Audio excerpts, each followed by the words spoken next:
Hey everybody, it's your pal Dante. Today we're going to be watching The Exorcist 3, what I consider to be the actual sequel to The Exorcist.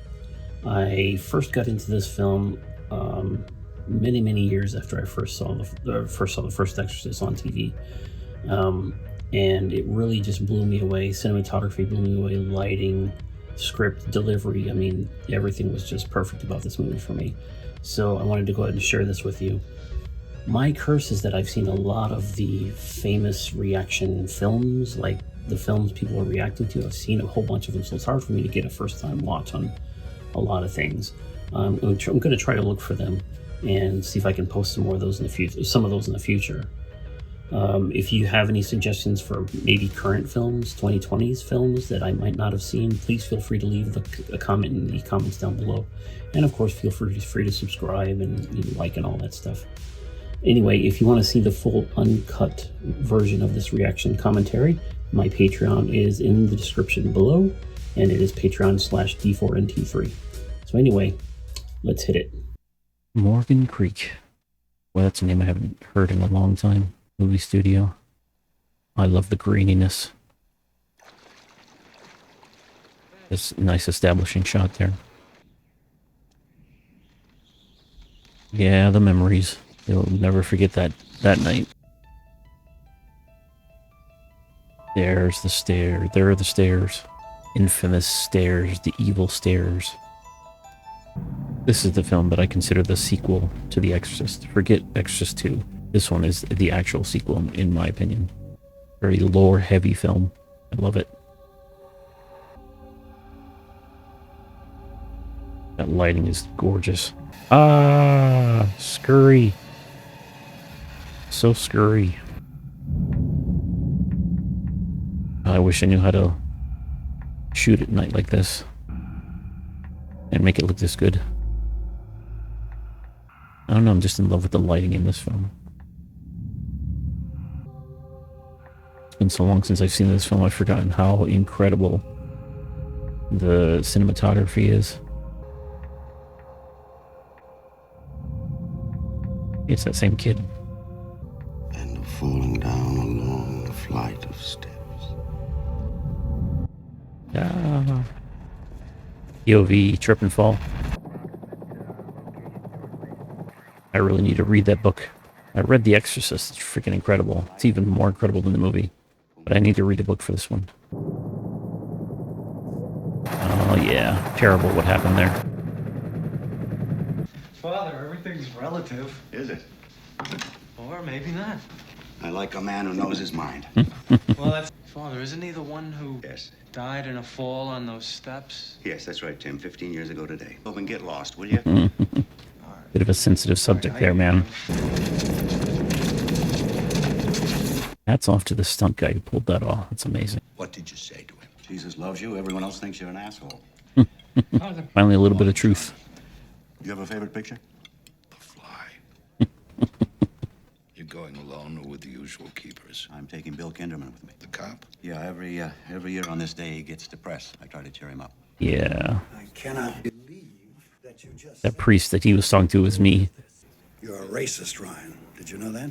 Well, he is a cop. Exam for new policemen, they ask, what are rabies and what would you do for them? Ryan said, rabies are Jewish priests and I would do anything I possibly could for them. Classy till the end. And the autopsy, when, please? Tomorrow. And tomorrow. That is a man who's just had enough. Today's my day to cheer up our friend, Father Dyer. They're both playing it off like it didn't totally upend their lives. Get to read at work, that must be nice. His facial expressions. And the sight of it. I can't go home until Carp is asleep, because if I see it swimming... George C. Scott just stone-faced, just genius. Genius. We're gonna live forever, Bill. We're spirits. Oh, I would love to believe that. Dialogue in this movie is incredible. Is this okay, Father? Close-ups are masterfully set up. Mr. Bones. Yep. Messed up people in this world. Messed up. Not surprising, but messed up. And remember, Christ forgives us all of our sins. Only little. Little things. Just little things. The first was that waitress. A guy cut her throat and watched her bleed. She bled a great deal. It's a problem that I'm working on, Father. All this bleeding. It's the script and the cinematography and the lighting that really stand out for me that make this movie everything.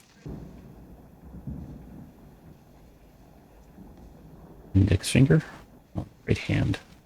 I think a big thing about this movie is the nuance of the evil in it. It's not always right in your face like it ended up being in the first Exorcist film. It's very nuanced. Sometimes it's subtle. Listen closely here. Sounds turned way up. The kid couldn't move or scream while the killer was nailing and cutting him up. He was conscious. He was fully aware. Messed up. The drug attacks the respiratory system. He died from slow asphyxiation. It's like next level evil. What's this nonsense? Well, nothing's really wrong. They're just doing some tests. You couldn't find the rabbit? I don't know you. You're reading Women's Wear Daily? So what? Am I supposed to give spiritual advice in a vacuum? With my brother, it was nerves. You make a lot of people nervous. Only sinners. Everybody! Is everything all right in here, guys? We're fine! He's that cranky old man perfectly. I'm just tired. Call the desk and book a room. There you go. Those things will kill you, incidentally. You're quiet. I mean, got a point. Couldn't you get me something serious to read? I've got to be going. No, can't you pick me something up? My God, the grammar. No, I want the National Enquirer and the Star. There we go. Phil, it's only 10 o'clock. It's very late. Yeah, it is. If I'm not in bed by 8 or 9 p.m., it's going to be a bad morning for me the next morning. It's gorgeous. Gorgeous. That was the priest that just got murdered. Male model. There's some cameos in here. Come in, please. The living are dead. Lieutenant. Oh, there's a poor kid who died. Lieutenant. Famous basketball player, I think. Ewing? I don't remember his name. What are you telling me? Great POV footage. Just deliberately breaking the fourth wall with all the extras and some of the supporting cast.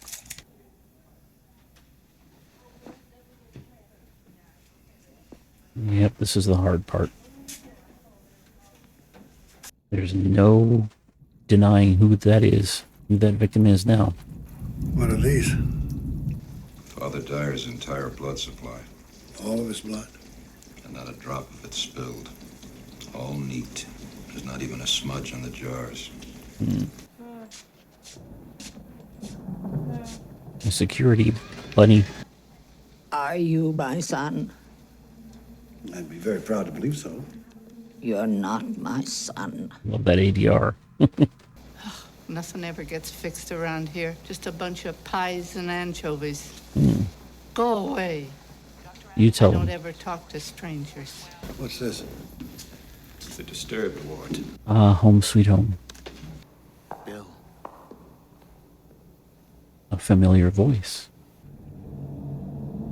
Death be not proud. That was 15 years ago. Go ahead, Lieutenant. Temple, why are you encouraging this? Shut your mouth! Yeah, there's so much going on. So easy to get overwhelmed, especially in these high pressure, intense situations.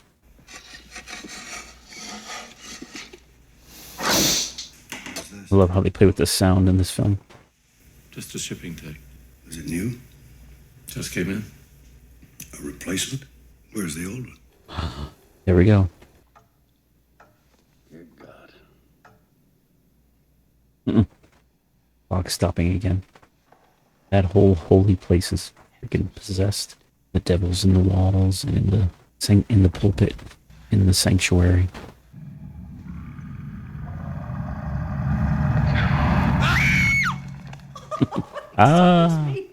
He was looking for proof the McNeil kid was speaking in a language she couldn't possibly have known. And was she? No. The tape was really English in reverse. But the expert who figured that out was Kendry's mother. There's the connection. There's all the lore right there. Nice ADR there. Yeah, things are about to get interesting for you. The police brought him in here 15 years ago. They picked him up wandering the C&O Canal. Rehearsing his interview. I haven't had a chance yet to read them. I just keep them till I do. That is some serious chain smoking. I hate to miss the science articles. Ah, the 80s when you could smoke inside buildings. No one batted an eye. Are there any signs of injuries, blood, lacerations? That would be in the file. It is not in the file. It is not. George C. Scott. 24 hours a day might help us get a positive identification. What for, sir? Way too much stress. The reveals in this film. It's a wonderful lad. There he is. I was obliged to settle the score on behalf of a I friend. like how he fades back into the shadows even though there's light on him. What friend? Of course, it takes knowledge, pride in your work. Damn right. A decapitated head can continue to see for approximately 20 seconds. So when I have one that's cocking, I always hold it up so that it can see its body. It's a little extra I throw in for no added charge. I must admit it makes me chuckle every time. Love the voice changing. It's too bad about poor Father Dyer. I killed him, you know. Twists that knife. A 3-foot catheter threaded directly into the inferior vena cava, or superior vena cava. It's a matter of taste, I think, don't you? In the tube. I love how nonchalant he is about it. Vein. The overall effect is astonishing. And isn't that really what counts in the end? Yes, it is. Yes, of course. Good showbiz, Lieutenant. The effect. Off comes the head without spilling one single drop of blood. I call that showmanship, Lieutenant. So do I. That might be Brad Dourif's finest performance. His role in this film might be the finest performance, and that's saying something coming from Grima Worthington of Lord of the Rings fame. You're most kind. I'm a bitch. She's honest. Have you ever told the man in cell 11 what happened? Save your servant. That's just something our friend in cell 11 said one time. Save your servant? Save your servant. The Lord is the defender of my life. Looks like an old school prison. My life. And he answered, Legion. For we are many. For we are many. Ah, yes, just, standard nurse night shift stuff going on here. Just humdrum. Nothing to see here. There are a bunch of movies where people go checking out strange noises when they shouldn't be. This is the one time that the character should be checking on strange noises because that's her job. It's her actual job. Checking on her patients to make sure they're okay. Can't I get any sleep? What the hell do you want? What's your name? I'm going to report you. My name is Amy Keating. Amy Keating. Angels of mercy, horse shit. You gotta get that heart rate back down. Row. Backup's gone.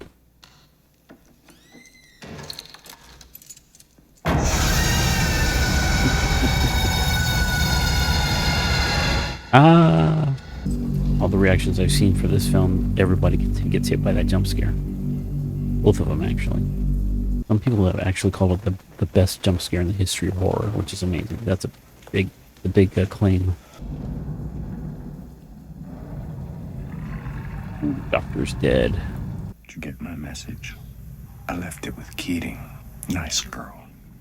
Good heart. Terrible. But funny to me. There I was, so awfully dead in that electric chair. I didn't like it. Would you? No. It's upsetting. It is. It really is. But then along came, well, my friend, one of them, those others, there, the cruel ones. Those guys, yeah. Ooh, let's call it revenge.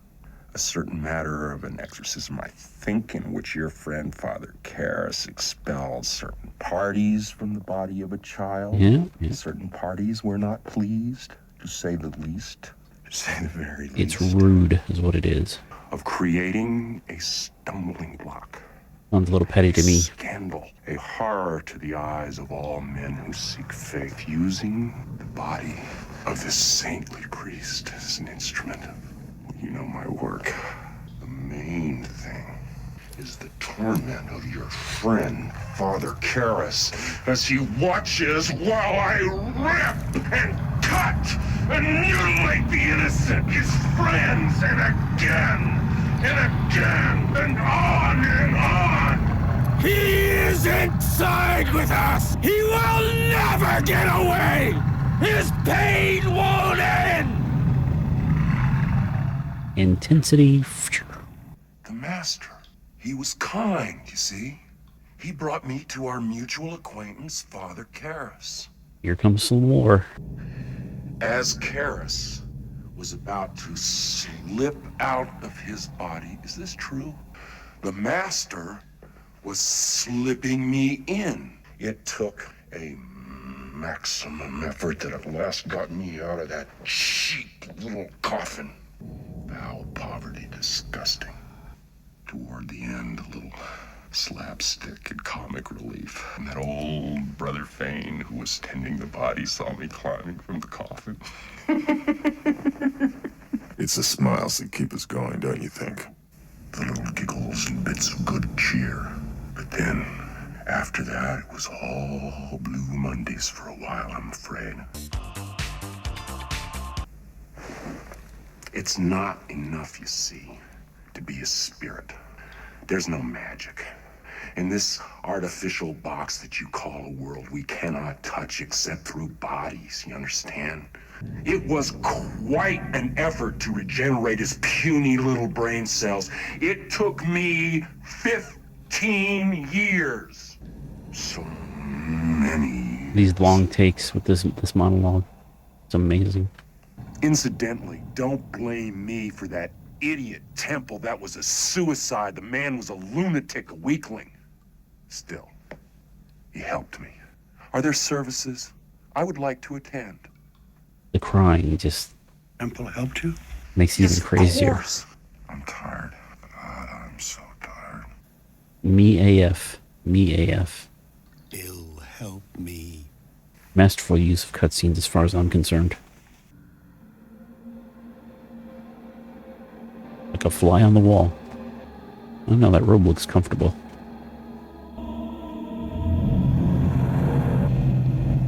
Murdered. Okay, sweetheart. That was Bill. There's a nurse coming over with a package. Yeah. Coming over with the package, alright. Barely missed that car.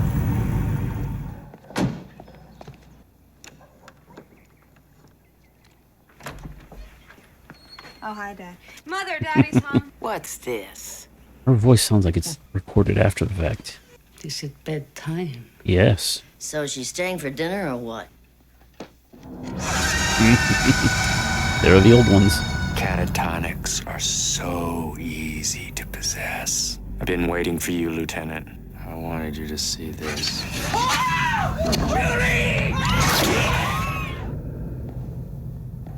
It's the showdown.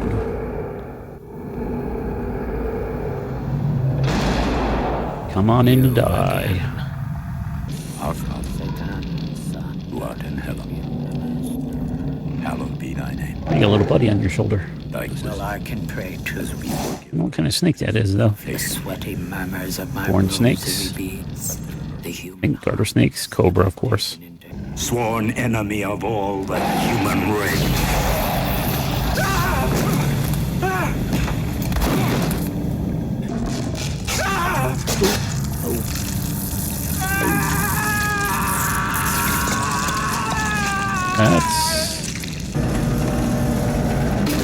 That's a little bit of an ouchie, don't you think?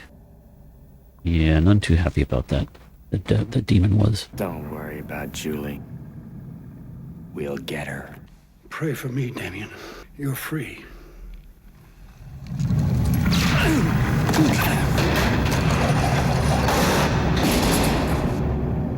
Have I helped your unbelief? Yes, I believe. I believe in death. I believe in disease.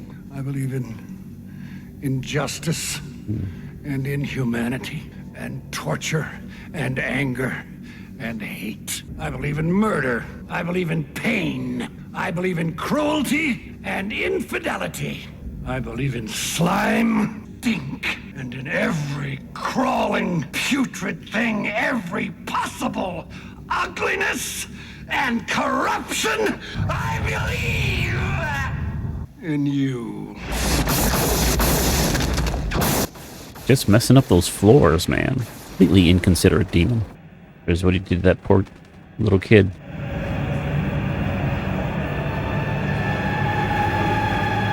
Damien! Fight!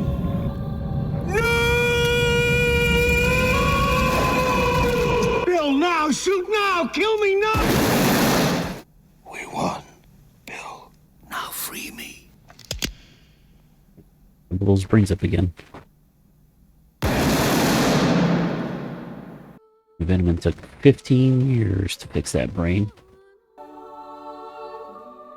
That is it. Fantastic film. Just incredible. Like I said, it's the cinematography, the lighting, the script. And you consider the incredible deliveries by the actors. And it's a must-watch, especially if you're an Exorcist fan and you love the lore.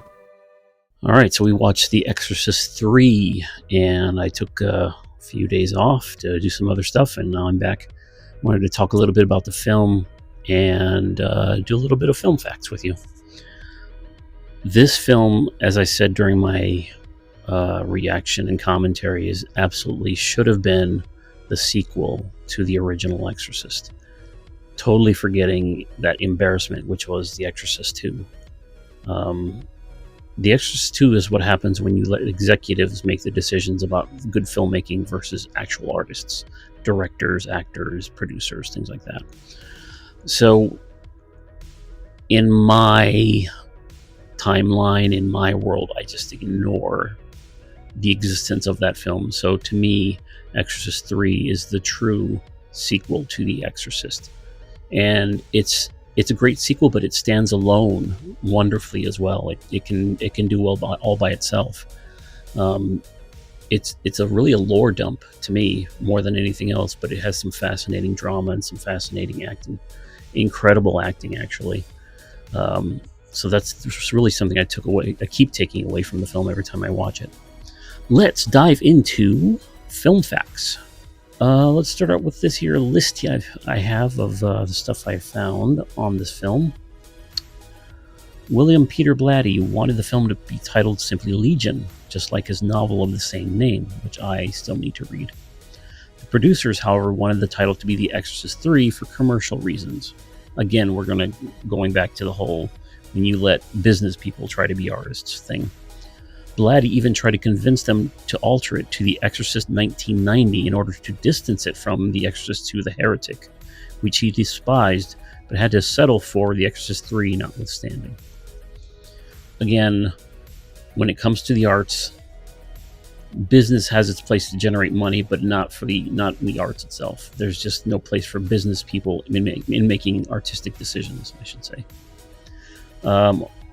Second thing, William Peter Blatty offered directorial responsibilities to John Carpenter, who liked the script, but backed out when it became clear that Blatty really wanted to direct the movie himself. Can you imagine a John Carpenter version of this film? I can't even visualize how different it would be. It would be obviously different, but I mean, just thinking back about John Carpenter's movies, The Thing, Halloween, Escape from New York, I mean, that whole vibe that would have completely changed this movie around. Exorcist 3 would have completely changed it around. But it's interesting that he got the offer anyway. Next thing, the Gemini Killer was inspired by the real-life serial killer, the Zodiac. Coincidentally, the original Exorcist film was mentioned in the last letter he sent to the press. He wrote, "I saw plus think The Exorcist was the best satirical comedy that I have ever seen." Typical serial killer mentality. Next thing, William Peter Blatty had to recast the central role of Lieutenant Kinderman as Lee J. Cobb, who played the part in The Exorcist in 1973, died in 1976, just 3 years later. George C. Scott, who had never seen The Exorcist, amazingly, signed up for the role after being impressed by Blatty's Legion screenplay. That's how good the screenplay was. A legend in the acting community took a look at that screenplay and said, I have to be a part of this. That's incredible. Morgan Creek and Carol Cole both wanted to make the film. Carol Cole was responsible for the Terminator 2, which was incredible. So I kind of have faith that they might have done The Exorcist 3, proper justice. William Peter Blatty decided upon Morgan Creek after Carol Cole suggested the idea of a grown-up Reagan McNeil giving birth to possessed twins.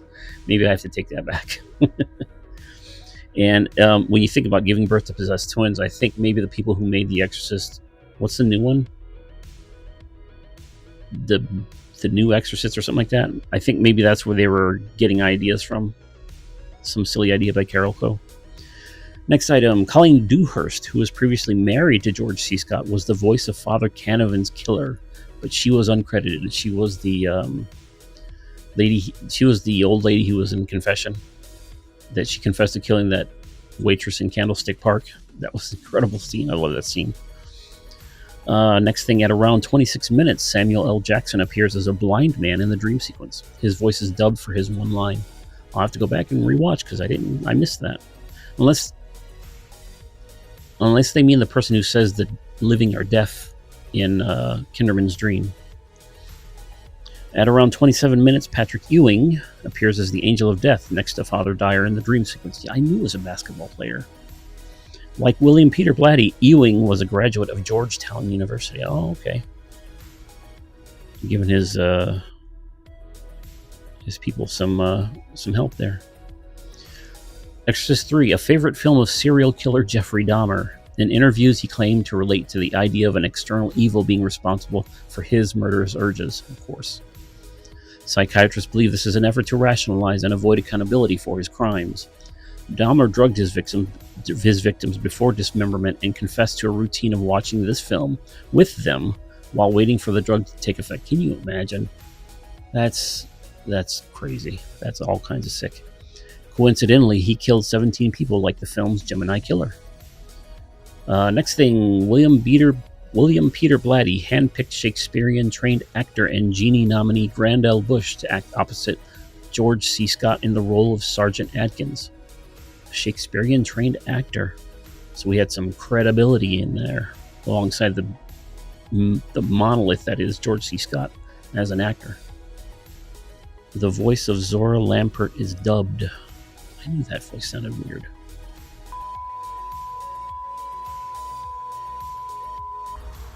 Okay, where did I leave off? Life gets in the way sometimes. I think the last thing I was saying was the voice of Zora Lampert is dubbed. That is Kinderman's wife in the movie. And it seemed pretty obvious if you were listening closely enough. It just didn't seem to sound right or quite match up. The last thing I want to do is, the last thing I want to mention for film fact is, at around 37 minutes, the lines recited by the Gemini Killer in the cell, "Death be not proud," are actually from a poem by John Donne, D-O-N-N-E. And I'm going to go ahead and recite that to you now. "Death be not proud, though some have called thee mighty and dreadful, for thou art not so. For those whom thou thinkest thou dost overthrow die not, poor death, nor yet canst thou kill me. From rest and sleep, which but thy pictures be, much pleasure, then from thee much more must flow, and soonest our best men with thee do go.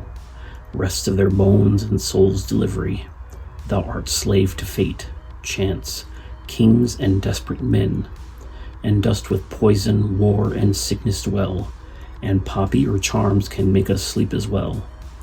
And better than thy stroke, why swellest thou then? One short sleep past, we wake eternally, and death shall be no more. Death, thou shalt die."